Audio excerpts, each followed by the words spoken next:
Hello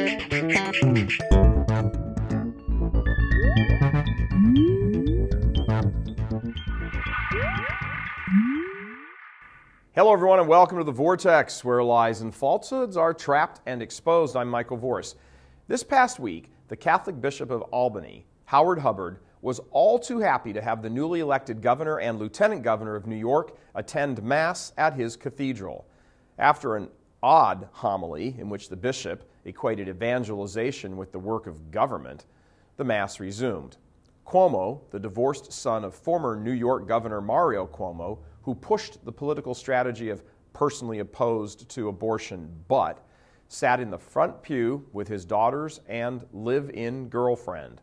Cuomo is a staunch abortion rights supporter. He is cohabiting with a woman who is not his wife. He is a champion for the homosexual rights movement. And none of this is private. In fact, it is literally front-page news. And when it came time to distribute the body and blood of our blessed Lord to the congregation, pro-abortion, pro-gay Cuomo and his live-in girlfriend and fellow pro-abort lieutenant governor marched right up the aisle with the blessing and approval of Bishop Hubbard, and all received Holy Communion. Bishop Hubbard has long been associated with charges of homosexuality, promoting priests in his diocese who are either homosexual themselves or are extremely sympathetic to the homosexual agenda. These charges and accusations have never gone away. Last year, Hubbard announced a needle giveaway program for IV drug users that his diocese was sponsoring. So let's see. A diocese and a bishop of whom charges of homosexual impropriety have swirled around for years, needle giveaway programs, homilies suggesting tacit support for the policies of a pro-abortion, pro-gay governor who is living with his girlfriend. One hardly knows where to begin. When the Holy Father keeps talking about filth in the church, you don't have to wonder what he means. It's not limited to just the sex abuse crisis. There is another type of abuse going on, and in fact, it's actually worse. The sex abuse crisis was born of this deeper abuse crisis, which makes it worse.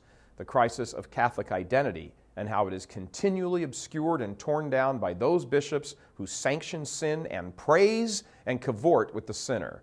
But don't think that Howard Hubbard is alone. On the other side of the country in Nevada, a nearly identical situation played itself out as well this week. Bishop Joseph Pepe of Las Vegas and retired Bishop Philip Strayling of Reno celebrated a special Mass preceding the January 3rd inauguration of Brian Sandoval, a pro-abortion Catholic, as governor. During his homily, Bishop Pepe advised Sandoval to maintain, quote, a closeness to the people we serve. We have to listen, and we have to listen carefully. Wow. How profound. How about listening to the screams of the children being shredded in their mother's wombs, Bishop? You have to listen pretty carefully to hear them. Thanks for coming to their defense. Sandoval is pro-abortion, yet another pro-abortion Catholic politician coddled by Catholic bishops. Want to know the real reason the church is in the mess it's in? You'll not find a more clear example or answer than these examples of weak and cowardly bishops worshiping at the altar of humanity and not God. We've attached some links to articles about all of this right over here. Earlier this week, the Diocese of Milwaukee had to file for bankruptcy because of the homosexual priest sex abuse scandal there.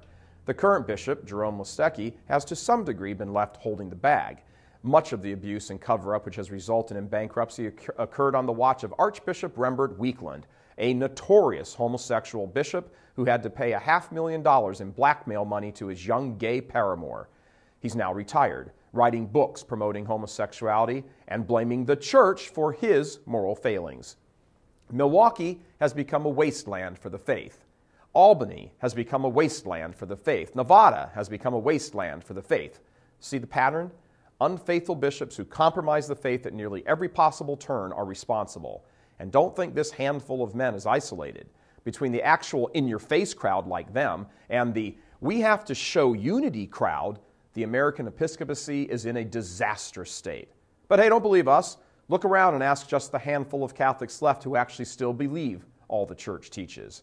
Bankruptcies, personal moral failings, out-and-out scandals, sacrileges, endangerment of souls, despoiling of the faith. That's quite the impressive resume for a bishop. One wonders what they could do more. God bless you. I'm Michael Voris. Please help us keep delivering these kinds of messages that so desperately need to be heard and acted on. Join RealCatholicTV.com today as a premium subscriber Become immersed in the faith established by Jesus Christ. The Catholic Church is the only hope against evil because that is its God-given mission. As our Lord said, apart from me, you can do nothing. Join RealCatholicTV.com today as a premium subscriber and come to learn and love Christ more deeply.